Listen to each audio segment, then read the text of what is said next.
Konj i magarac. Jedan čovek imao je konja i magarca. Reče magarac konju na putu: preuzmi malo od mog bremena, ako hoćeš da ostanem živ. No konj ga ne posluša. Magarac od umora pade i ugine.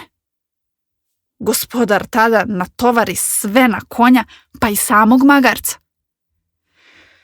Konj stade na sav glas za pomagati. Jao meni jadnome, što li mi se bednome dogodilo?